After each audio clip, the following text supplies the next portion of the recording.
Ang bango talaga. Ito, yan. Ayan. Grabe naman yung pula. Oh.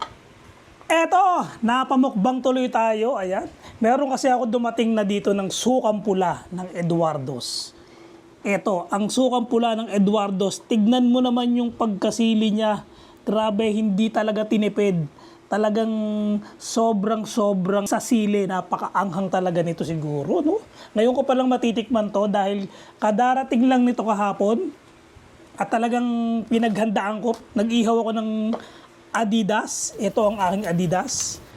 At ito, nagluto din ako ng bok choy.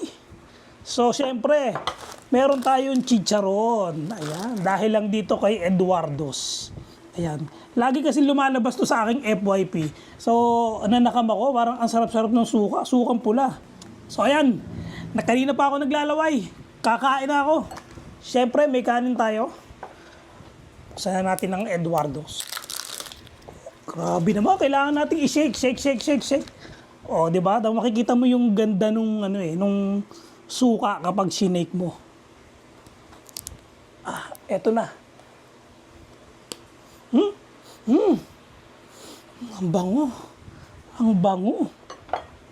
Ang bango talaga. Ito, yan. Ayan. Grabe naman yung pula. Oh. Parang ang dami ko masyado nilagay, ah.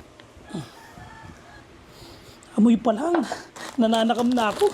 Gusto ko munang testing ito sa chicharon. Grabe na. Pag talaga ganito yung pagkain mo, nakakapaglaway.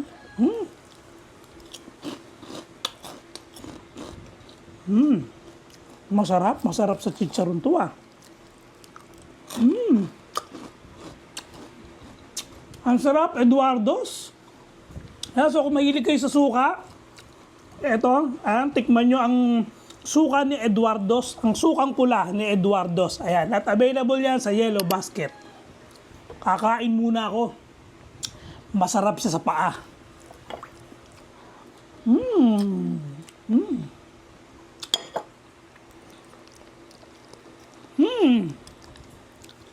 Ang sarap, panalo talaga.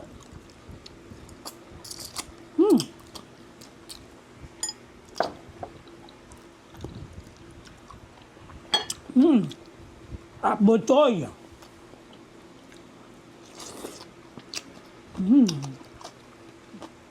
Ang sarap. Pwede na isasaw to sa sukang pula, oh.